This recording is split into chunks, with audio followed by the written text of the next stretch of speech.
Quarantined comedian. Dolphins have returned to Venice, tanks have returned to the streets of Russia, and to your screens, the 60s has returned, in the form of me, your host Ellie Weinstein, channeling her inner flower child. This is Quarantined Comedian, the show where we connect you to the comedians all over the world in quarantine to see how they're doing. Today our guest is Matt Price. My lawyers advised me not to say much in this intro, because we watched Matt's show and know for sure he has tie-ins with Mafia. Just kidding, I can't afford lawyers. Hello, Matt. Hi. Hello, how you doing? Nice to see you. I'm pretty good. It's nice to see you too. We haven't seen each other for like several months now, right? It's been a few months, but do you know, I actually have more tie-ins with Russia than I realised. Can I show you? Like how Sure. I think how Russian I've become. Now I say that with love to all the people in Russia. Check out what I have. I've got a kettlebell. Can you see that? Oh, that's nice. I know. So you're a strongman now. No, I'm just going to put that down, and I need to have a breather, if that's okay. But also, as well, when I went to Moscow, I'm very proud to say that I bought this. That's so nice. So in quarantine, you have nothing. You have something to remember Russian by. Yeah. That's so nice. Hold that thought, okay. Because we're going into the round course. one. You can breathe, because there's going to be a jingle now, okay? Okay. Round number one, the about. Once again, for the round number one, I will ask you to introduce yourself. Yes. Well, not once again with you, but, in general. This is how the show goes. Okay. Tell us a little bit about yourself, where you're from, what's your style of comedy, etc. Okay, well, I'm Matt Price. I think I'm politely referred to as a veteran in comedy terms. That means someone who hasn't made it onto television. But I really like it. I've been a professional comedian, for about 15 years now. Been all over the world, which is good. And my style is, without sounding too pretentious, I'm in the moment. And the reason I say that, I turn up and I play... A little pretentious. Yeah. Like a tiny bit. Little. But you're fine. It's a tiny bit. Go on. But well, the thing is, as an artiste, I like to really preach to the people in front of me. No, I'm not like that. I'm a jobbing comic. I get paid to make people laugh, as we all do. And the way I look at it is, I might have things that I like to do, but sometimes the audience don't want that. So I've developed the ability to be able to have my own agenda and interact with people. You see, so that way I get booked again. I've prepared a sort of a question or like a request from you to tell us a story of a tour or show gone wrong. So we're quite aligned here. Okay. Well, how long do you have? Because plenty of them have gone wrong. That's a short show. Oh, really? Okay. No, I mean, if you want to hear about stuff that's gone wrong, it depends. I can tell you what. I mean, okay, so... you know the one. I went to a maximum security prison for the criminally insane. There was a cannibal in the audience called Peter, and 10 minutes into my set, somebody shouted out, "Eat him, Peter," which is an extraordinary heckle. I once wheeled a terminally ill man out onto stage. I was told, it was 400 people, I was hosting, and I was told by the manager, "That guy there, he's got 1 month to live. Whatever you do, don't mention wheelchairs, don't mention cancer." He heckled me 3 times, so I walked out and I wheeled him. And his daughter said, "Be careful with him." And I said, "Well, he's dying, so, how careful do I need to be?" And I wheeled him out onto the stage and I put the mic in his face and I said to him, "You were hilarious up there, mate. What have you got to say for yourself?" And he went, "You do know that I've got 1 month to live and I'm dying of cancer." And I said, "Oh, I was hoping you were going to be funnier than that." And then we just went back and forth, and he said to me at one point, "You should get cancer." And I said, "Well, why is that?" And he said, "Because it will help you lose weight." And the applause went all around the room. It was mad. And I wheeled him back and I said, "You know what, thanks for ruining the show." I was joking when I said it. I said, "Give it up for Mel, what an amazing man." And his daughter hugged me afterwards and said, "Wow, he always wanted to be a comedian. Thank you so much for doing that." That's freaking amazing. Yeah. I think this is one of the best shows that we've heard so far in this show. Thank you so much for that one. It was special. Really, really cool. Yeah. Okay. So starting off there, we are ready to go into round 2. Are you ready? Okay, yes. Fire away. You've warned me. Okay. Round number 2, Truth Serum. Round number 2 questions are quite personal. It's called Truth Serum. The round is called Truth Serum. So assume that you got Truth Serum in your system and please answer truthfully yet hilariously, hopefully. Okay. I've prepared some questions specifically for you, okay? Okay. Okay. You have a great podcast / program where you talk to people who have crossed the line of the law, so to speak. Have you ever been in jail or came close to it? I once spray painted a wall when I was 17 with 2 friends back home in Cornwall, where I'm from, in the southwest of England. And we tried to write crime in spray paint, American graffiti style, across a wall. But we misjudged the width of the wall, and instead we wrote crim. And 2 policemen turned up, and it was 2 o'clock in the morning. There were 3 of us, and the policeman said, "What does that say?" I said, "Well, it's supposed to say crime." It appears to say crim. And all night we went back to the cell, and he said, "Oh, so is he your partner in crim?" And he was laughing about it, and we never lived it down. I had to actually move. And then, weirdly, I left. I didn't tell my grandparents about it, and I was walking through town about 10 miles away in another town, and I was accosted by 2 police officers. Two of them said to me, "Right, come with us. You know that there's a warrant out for your arrest. There was a national hunt for you." And I go, "Really?" And he went, "Yeah, because you were meant to report to the police station." They were trying to scare me. And then I cried and said, "My ambition is to be a professional skateboarder in America. Is this going to hurt me now? I meant to write crime, not crim. I'm really sorry." And he went, "Just chill out, okay? You're not going to be a criminal." And then he said to me, "By the way," he said, "you're the only person I've ever arrested who's kept receipts for the spray cans." So there we go. So from that story, we know that you're very neat and the law is out for you. That's an incredible story. Thank you for that. Are you ready for the question number 2? I am ready for question number 2, yes. Yes. Your lovely lady is a psychologist, am I right? My lovely lady, who's actually just walked in now, she's so multi-skilled that it's unbelievable.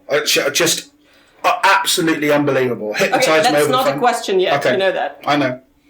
Sorry. So your lovely lady is a psychologist. Mm-hmm. So how many diagnoses she's got for you? How many diagnoses she got for me?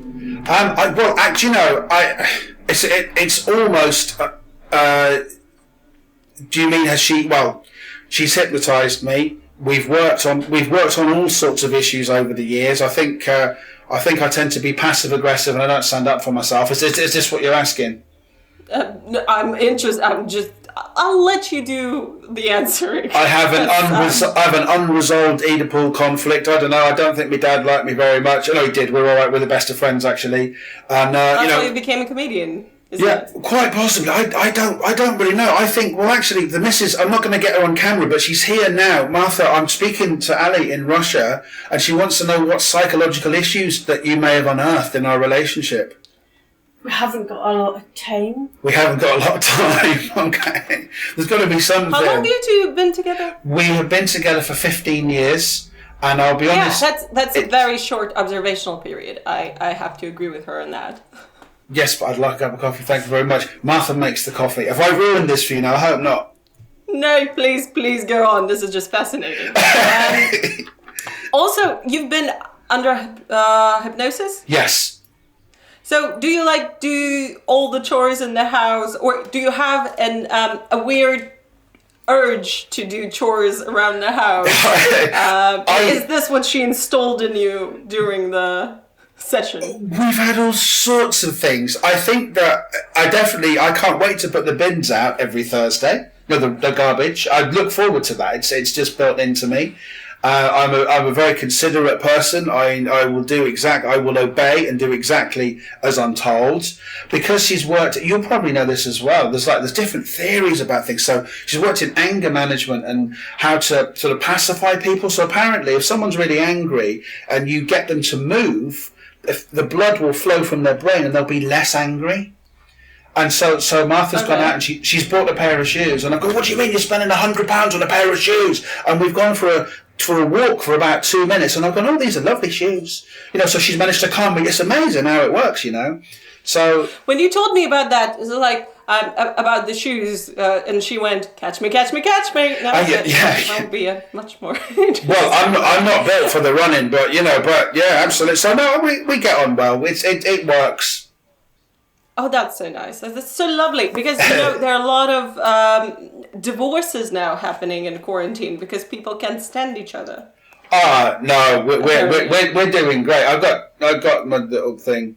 But I want to ask you about, because I don't know what she's saying, but I'll ask you off record. Yeah, oh, that's so nice. Okay, question number 3. You ready? Okay. Good. Becoming a full-time comedian is not the most financially sound decision. So at which point in your life did you decide, I'm not going to be a breadwinner in this family? Wow, that's an interesting one. I think, it's one of those things. I would be a terrible accountant. I would be terrible working in IT. I'd be terrible working in a bank. I couldn't do anything else, really. I'm not an anarchist. I'm not hey, stick it to the man. I'm just, this is the only thing I've been able to do for any period of time. And bread is very much overrated. I have a roof over my head. I love what I do. And, I tend to be drawn to the other people in life who love what they do as well. So, I'm not saying we're all one big happy family and we should all hold hands and sing We Are the World, but this is what I do and this is what I like. And I admire anyone. And this is why you are on this show, which I greatly appreciate. Well, no, and it is, I just like people who pursue something with a passion. It doesn't matter what it is. If somebody said to me, I really like money and I like working in banks, I would say, well, good for you, brother. I'm not going to knock anyone with what they do. The money's neither here nor there.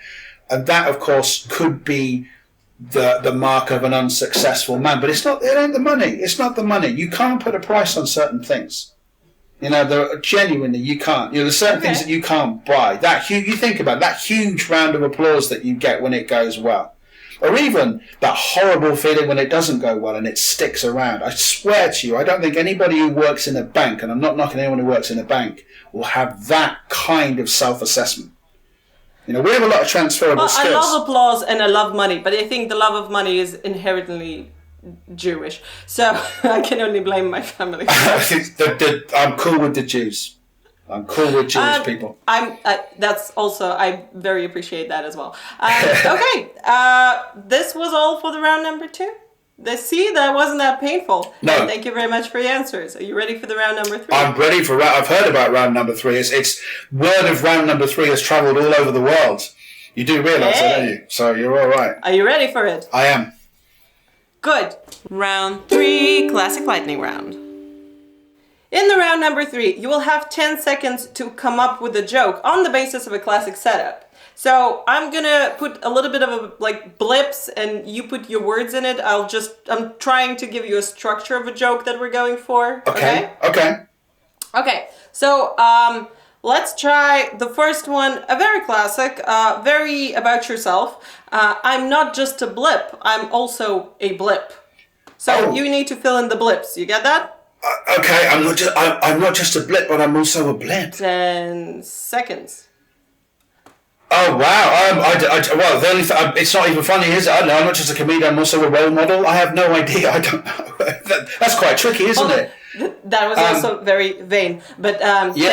I've turned into like Bono or something. You've channeled Bono for a second. I'm channeling a flower child today, so... I'm not just a blip, but I'm also a blip. That's quite a tricky one. This is harder than I thought. They usually do it in like wordplay or something like that. Right? Oh, really? I'm trying to think. I can't. I'm trying to substitute words and I can't. Can we edit the role model bit out? That's not good, is it? No, this is not an edited show whatsoever. That's such a shame, isn't it? We don't edit. Can I just apologise to everybody? You don't be me. Oh, please don't. You are absolutely marvelous. What do you have to apologize for? Nothing. Are you ready for the second one? Absolutely. Second 10 seconds. Okay. All right. Mm-hmm. Why did blip cross the road? Should be much easier. Why? 10 seconds on the clock. Why did Putin cross the road? Why did Putin cross the road? Because he could. Because he owned it. I'm not sure. I don't know. I guess it was his road. If you don't like it, you can fuck off, can't you? Because I'm Putin, mate. Fair enough. See, this one went better. Yeah, thank you. The third one, are you ready for that one? How brutally Russian was that? This one went better. Russian. Well, actually, I think in Russia people are just scared to do jokes like that, mostly. Oh, I'm fine with that because Putin notoriously speaks German. Actually, can we edit not that? English. Oh, I'm so sorry. Is that an insult to the people of Russia? Because it wasn't meant to be.